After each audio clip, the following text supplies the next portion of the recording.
बच्चों, कैसे आप सभी? तो आज हम लोग एक रिलेटिव मोशन का काफ़ी बेहतरीन क्वेश्चन डिस्कस करने वाले हैं।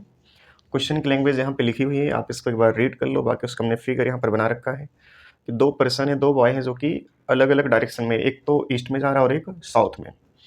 ईस्ट में जो जा रहा, उसने ये बोला कि जो ट्रेन है वो नॉर्थ तरफ जाती हुई लग रही है, और जो पर्सन साउथ में जा रहा है उसने बोला कि ट्रेन जो है ना नॉर्थ ईस्ट के बीच में जाती हुई लग रही है। नॉर्थ ईस्ट का मतलब है कि ठीक इनके बीच से। रीज़न कि यहाँ पर एंगल नहीं बताया, सिर्फ कह दिया नॉर्थ ईस्ट के बीच में, मतलब इधर से 45, यहाँ से भी 45। ठीक है, तो चलिए इसको सॉल्व किया जाए। तो हमें यहाँ पर VT1 मतलब relative velocity of train with respect to 1, मतलब VT1 बराबर लिखना होगा आपको VT vector minus B1 vector.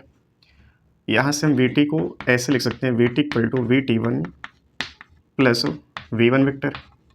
अब इसमें देखो, हमें लिखते समय थोड़ा सा दिक्कत ये हो रही थी कि हमें ये नहीं पता कि डायरेक्शन ईस्ट है, बट इसको क्या माने, इसके साथ मल्टीप्लाई क्या करें, आई कैप जे कैप क्या।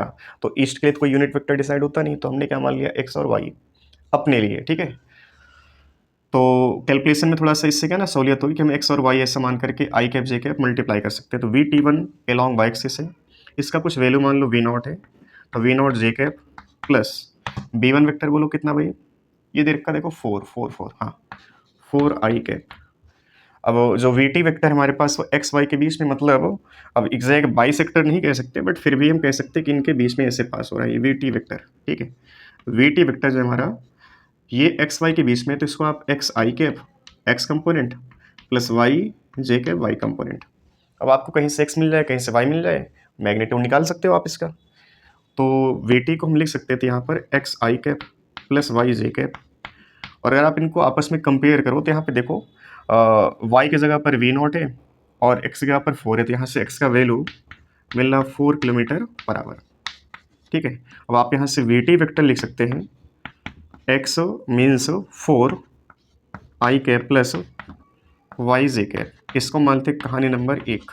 कहानी नंबर 2 से यहाँ पर डिराइव किया जाएगा। देखो VT2 ये कहाँ पर एक्स वाई के बीच में, और ये बाइसेक्टर है मतलब 45 डिग्री, तो इसका जो ये वाला कंपोनेंट होगा और ये वाला कंपोनेंट, ये दोनों आपस में इक्वल होंगे, तो इसको हम लिख सकते हैं V इंटू आई कैप प्लस V इंटू जे कैप। ठीक है, अब आप देखो V2 वेक्टर जो है आपका है कहाँ पर भाई, ये है नेगेटिव y, तो तुम इसको लिख लो माइनस, चूंकि y2 जो है ना 1 की रफ्तार से नीचे जा रहा, -1 इंटू जे कैप। ठीक है, अब वापस आ जाओ, हमें यहाँ पे लिखना है VT2 vector means VT vector minus V2 vector, और यहाँ से आप VT वेक्टर दोबारा लिखोगे VT2 vector plus V2 vector.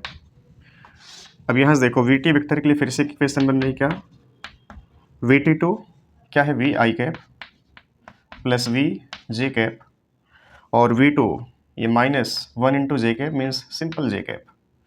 ठीक है, अब यहाँ जे कैप देखो 2 बार लिखा, तो आप यहाँ जे कैप कॉमन ले लो, अंदर बचेगा V इंटू आई कैप प्लस V-1 जे कैप। ठीक है, अब इस VT को जो आपने यहाँ पे लिखा ना, इससे फिर से कंपेयर कर लो। ठीक है, तो VT को हम लिखेंगे यहाँ से क्या, 4 आई cap plus Y J cap और V आई कैप प्लस V-1 इंटू जे कैप। अब इससे फिर से कंपेयर करो, 4 आई कैप बराबर V आई कैप, मतलब V बराबर क्या लिख लें 4, V बराबर 4 आ गया, तो ये बताना V-1 इसका वैल्यू कितना आ जाएगा, 3 किलोमीटर पर आवर। और V-1 क्या यही y है आपका, तो y का वैल्यू कितना आ गया, 3 किलोमीटर पर आवर। अब आपको यहाँ से देखो VT वेक्टर कैलकुलेट करना, जो कि है क्या, x I cap plus Y J cap. तो चलिए यहाँ पे लिख ले रहे हैं, VT बराबर लिखा जाएगा 4 आई कैप प्लस 3 जे कैप। इसका मैग्नीट्यूड कितना आएगा, तो आप मैग्नीट्यूड समझ गए होंगे क्या आएगा भाई, इसका 5 किलोमीटर पर आवर। जो एक्चुअल जो रफ्तार है ट्रेन की है कितना, वो 5 किलोमीटर पर आवर। ठीक है, तो रिलेटिव मोशन का काफ़ी बेहतरीन क्वेश्चन ये